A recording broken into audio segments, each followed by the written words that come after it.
अस्सलामुअलैकुम। हैप्पी किसान पाकिस्तान तो खुश आमदीद दोस्तों। मकई के हवाले नाल वीडियो लैके तुहाडी खिदमत च हाज़र हाँ जी। अज मैं अपने दोस्तों नूं मकई का एक फील्ड है जी, P1429 मिड जनवरी की मकई लगी हुई है जी। और माशाअल्लाह पोलीनेशन का अमल इहदा हो चुका है, दाना बनने का अमल जिहड़ा इहदे शुरू हो चुका है। ये फील्ड दिखाने के नाल नाल मैं अपने दोस्तों नूं मकई की जिहड़ी बीमारी है स्टाक राट उहदे बारे चंद गल्लां जिहड़ियां और एहतियाती तदाबीर अपने दोस्तों नूं मैं दसांगा। बहुत सारे दोस्त जिहड़े आ वो इस बीमारी नूं लैके इस सीज़न दे विच भी परेशान नज़र आ रहे ने, क्योंकि बहुत सारे खेतों दे विच स्टाक राट ने जिहड़ा एरकी भी वो हमला जिहड़ा वो शुरू कर दिता है। और काश्तकार हज़रात जिहड़े ने काफ़ी परेशान ने। और पहले भी मैं हैप्पी किसान पाकिस्तान के प्लेटफार्म पर स्टाक राट के मुतलक 3-4 वीडियो जड़ियाँ ने वो दे चुकिया वा। और मेरी कोशिश होंदी है जी हर सीज़न जिहड़ा अपने दोस्तों नूं जिहड़े दोस्त हैप्पी किसान पाकिस्तान दे नाल जुड़े आ उन्हां नूं स्टाक राट की बीमारी तो बचन वास्ते जिहड़ी एहतियाती तदाबीर ने जड़ियाँ ने वो मैं उन्होंने दसदा रहां। तो दोस्तों सब नालों पहलां तो तुसी अपने खेतों की फिलहाल जिहड़ी कंडीशन चलती पई है डेली बेस ते तुसी अपने खेतों नूं विजिट करो। और अगर तुसी साल तो अपने खेत दे विच मकई लगा रहे हो और बीमारी पहले भी तुसी जिहड़ी अपने खेतों दे विच देखी है तो फौरी तौर पर अलर्ट हो जाओ, क्योंकि जिहड़ा पिछले दिनों मौसम गया वो भी फेवरेबल सी स्टाक राट की बीमारी नूं। और मुसलसल मकई लगन की वजह तो भी स्टाक राट की बीमारी जिहड़ा पौधे के निचले पत्ते सुकने शुरू होंदे आस्ता आस्ता सारा प्लांट जिहड़ा डैड हो जाता है। और वो बीमारी जिहड़ी है इस टाइम शुरू हो चुकी है। और एहतियाती तदाबीर जिहड़ियां ने वो करन दी बहुत ज़्यादा ज़रूरत हैगी है। दोस्तों यह दो पौधे जिहड़े मैं खेत दे विचों उखाड़ के रखे आ, इन्हां ते बीमारी जिहड़ी है अर्ली स्टेज ते शुरू हो चुकी है।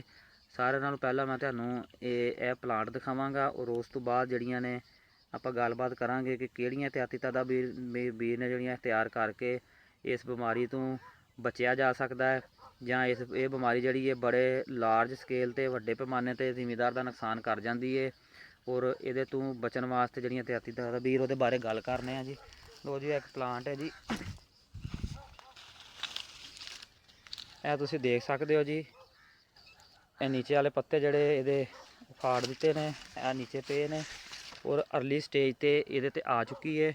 और इस पौधे ने जिहड़ा है यह छली कढ़ रहा, बहरहाल ये छली जी बनने का अमल जोड़ा वो इत्थे ही रुक जाना, क्योंकि इस पौधे की जड़ियाँ जड़ा ने वो मुतासर हुई ने बीमारी के नाल। बिल्कुल अर्ली स्टेज ते सी हजे ये बीमारी। यह तुसी आ ब्राउन और ब्लैक शक्ल दे विच देख सकते हो जी, जड़ां जड़ियाँ हो चुकियां ने, बिल्कुल अर्ली स्टेज ते सी ये। स्टैम जड़ा इहदा हजे वो बेहतर है बीमारी तो पा के जी। और एक यह पौधा लिया जी, छली बनने का अमल जोड़ा यदा भी मुतासर हो चुका है। इस पौधे ने भी छली जी नहीं चुकनी। फील्ड तुसी देख चुके हो जी, माशाल्लाह बहुत ज़बरदस्त फील्ड है। और ऐसे फील्ड के जोड़े पौधे ने और यदा अगर रूट जड़ा तुहानूं मैं दिखावां तो काफ़ी ज़्यादा मुतासर जड़ियाँ ने वो नज़र आ रही ने जी। तुसी भी अपने खेत नूं इस तरह विजिट करके चैक कर सकते हो। अगर पौधा एक निकाल के उहदियां जड़ां मुतासर ने तो समझो तुहाडे खेत दे विच स्टाक राट की जिहड़ी बीमारी वो आ चुकी है। और फौरन तुसी उहदा हल और एहतियाती तदाबीर जिहड़ियां तैयार करो।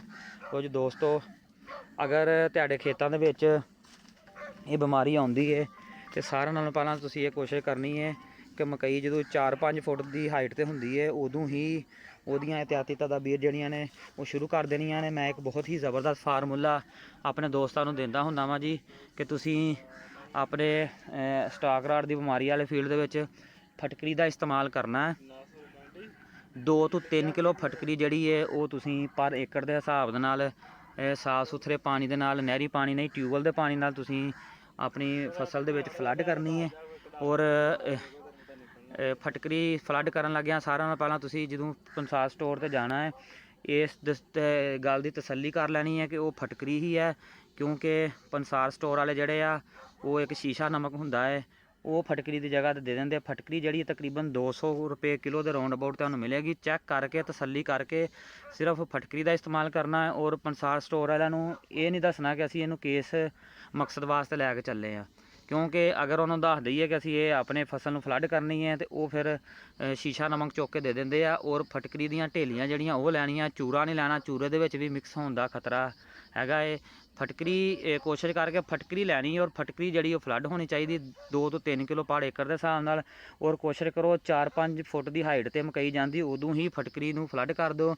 ਇੱਕ ਤੋਂ ਅਗਰ ਖੇਤਾਂ ਦੇ ਵਿੱਚ ਜ਼ਿਆਦਾ ਬਿਮਾਰੀ ਹੈ ਤਾਂ ਫਿਰ 2 ਦਫਾ ਤੁਸੀਂ ਫਟਕਰੀ ਨੂੰ ਫਲੱਡ ਕਰੋ। ਔਰ ਬਾਅਦ ਦੋਸਤ ਜਿਹੜੇ ਆ, ਅਗਰ ਉਹ ਫਟਕਰੀ ਫਲੱਡ ਕਰਨਾ ਨਹੀਂ ਚਾਹੁੰਦੇ ਤੇ ਅਰਿਸਟਾ ਦੀ ਇੱਕ ਦਵਾਈ ਹੈ ਜੀ ਕਾਸੋਮਿਨ, ਉਹਦਾ ਇਸਤੇਮਾਲ ਕਰੋ, ਜਾਂ ਬਾਇਰ ਦੀ ਇੱਕ ਇਲੀਅਟ ਦਵਾਈ ਹੈ ਉਹਦਾ ਇਸਤੇਮਾਲ ਕਰੋ, ਜਾਂ ਕਾਪਰ ਆਕਸੀਕਲੋਰਾਈਡ ਦਾ ਇਸਤੇਮਾਲ ਕਰੋ। ਔਰ ਕੋਸ਼ਿਸ਼ ਕਰਨੀ ਹੈ ਕਿ ਆਪਣੇ ਖੇਤਾਂ 'ਚ ਟੈਸਲਿੰਗ ਤੋਂ ਪਹਿਲਾਂ ਸਿੱਟਾ ਨਿਕਲਦੇ ਅਮਲ ਤੋਂ ਪਹਿਲਾਂ ਜਿਹੜਾ ਤੁਸੀਂ ਇਹਦਾ ਇਸਤੇਮਾਲ ਕਰ ਲੈਣਾ। ਔਰ ਬਾਅਦ ਦੋਸਤ ਜਿਹੜੇ ਆਪਣੇ ਖੇਤਾਂ ਦੇ ਵਿੱਚ ਇਸ ਟਾਈਮ ਛੱਲੀ ਤੋਂ ਬਾਅਦ ਵੀ ਦੇਖ ਰਹੇ ਆ ਅਮਲ ਇਸ ਬਿਮਾਰੀ ਦਾ, ਤੇ ਫੌਰੀ ਤੌਰ 'ਤੇ 3 ਤੋਂ 4 ਕਿਲੋ ਫਟਕੀ ਜਿਹੜੀ ਹੈ ਉਹਦਾ ਪਰ ਏਕੜ ਦੇ ਹਿਸਾਬ ਨਾਲ ਉਹਨੂੰ ਫਲੱਡ ਕਰ ਦਿਓ। ਇਨਸ਼ਾਅੱਲਾ ਤਾਲਾ ਅੱਲਾਹ ਤਾਲਾ ਦੀ ਮਿਹਰਬਾਨੀ ਨਾਲ ਜਿਹੜੀ ਤੁਹਾਡੀ ਬਿਮਾਰੀ ਹੈ ਉੱਥੇ ਹੀ ਰੁਕ ਜਾਏਗੀ। ਔਰ ਜਿਹੜੇ ਖੇਤਾਂ ਦੇ ਵਿੱਚ ਬਾਰ-ਬਾਰ ਇਸ ਬਿਮਾਰੀ ਦਾ ਮੱਕੀ ਸੁੱਕਣ ਦਾ ਅਮਲ ਹੋ ਰਿਹਾ, ਤੁਸੀਂ ਕੋਸ਼ਿਸ਼ ਕਰੋ ਕਿ ਉਹਦੇ 'ਚ ਤੁਸੀਂ ਆਪਣੇ ਉਸ ਖੇਤ ਦੇ ਵਿੱਚ ਰਾਜਾ ਹਲ ਚਲਾਓ। ਔਰ ਮਕਈ ਦੀ ਫਸਲ ਜਿਹੜੀ ਉੱਥੋਂ ਕੈਂਸਲ ਕਰਕੇ ਉੱਥੇ ਚਾਵਲ ਲੈ ਕੇ ਆਓ, ਗੰਦਮ ਲੈ ਕੇ ਆਓ, ਉੱਥੇ ਫਸਲ ਜਿਹੜੀ ਚੇਂਜ ਕਰੋ, ਤਾਂ ਕਿ ਜਿਹੜੇ ਇਹਦੇ ਸਟਾਕਰਾਰ ਦੇ ਜਰਸੂਮੇ ਨੇ ਉਹ ਖੇਤ ਦੇ ਵਿੱਚੋਂ ਖਤਮ ਹੋ ਜਾਣ। ਔਰ ਆਉਣ ਵਾਲੇ ਦਿਨਾਂ 'ਚ ਅਗਰ ਤੁਸੀਂ ਮਕਈ ਕਾਸ਼ ਕਰੋ ਤਾਂ ਤੁਹਾਡੀ ਮਕਈ ਦੀ ਫਸਲ ਜਿਹੜੀ ਹੈ ਉਹ ਸ਼ਾਨਦਾਰ, ਉਹ ਜਾਨਦਾਰ ਹੋਵੇ। ਲੋ ਜੀ ਦੋਸਤੋ, ਮਕਈ ਦੇ ਹਵਾਲੇ ਨਾਲ, ਮਕਈ ਦੀ ਬਿਮਾਰੀ ਸਟਾਕ ਰਾਟ ਦੇ ਹਵਾਲੇ ਨਾਲ ਅੱਜ ਆਪਣੇ ਦੋਸਤਾਂ ਨੂੰ ਮੈਂ ਅਗਾਹੀ ਵੀ ਦਿੱਤੀ ਔਰ ਹਿਫਾਜ਼ਤੀ ਤਦਾਬੀਰ ਜਿਹੜੀਆਂ ਨੇ ਉਹ ਵੀ ਦੱਸੀਆਂ ਨੇ। ਔਰ ਵੀਡੀਓ ਦੇ ਐਂਡ ਤੇ ਮੈਂ ਆਪਣੇ ਦੋਸਤਾਂ ਨੂੰ ਰਿਕੁਐਸਟ ਕਰਾਂਗਾ, ਜਿਹੜੇ ਦੋਸਤਾਂ ਨੇ ਹਜੇ ਤੱਕ ਹੈਪੀ ਕਿਸਾਨ ਪਾਕਿਸਤਾਨ ਨੂੰ ਸਬਸਕ੍ਰਾਈਬ ਨਹੀਂ ਕੀਤਾ, ਉਹ ਹੈਪੀ ਕਿਸਾਨ ਪਾਕਿਸਤਾਨ ਨੂੰ ਸਬਸਕ੍ਰਾਈਬ ਕਰ ਲਓ, ਬੈਲ ਆਈਕਨ ਨੂੰ ਦਬਾ ਲਓ, ਤਾਂ ਕਿ ਮੁਖਤਲਿਫ ਫਸਲਾਂ ਦੇ ਹਵਾਲੇ ਨਾਲ ਔਰ ਮੁਖਤਲਿਫ ਫਸਲਾਂ ਦੇ ਰੇਟਾਂ ਦੇ ਹਵਾਲੇ ਨਾਲ ਜਿਹੜੀਆਂ ਵੀਡੀਓਜ਼ ਹੈਪੀ ਕਿਸਾਨ ਪਾਕਿਸਤਾਨ 'ਤੇ ਅਪਲੋਡ ਹੁੰਦੀਆਂ ਨੇ ਉਹ ਤੁਹਾਨੂੰ बर वक्त देखने ਨੂੰ ਮਿਲਦੀਆਂ ਰਹਿਣ। ਅੱਲਾ ਹਾਫਿਜ਼।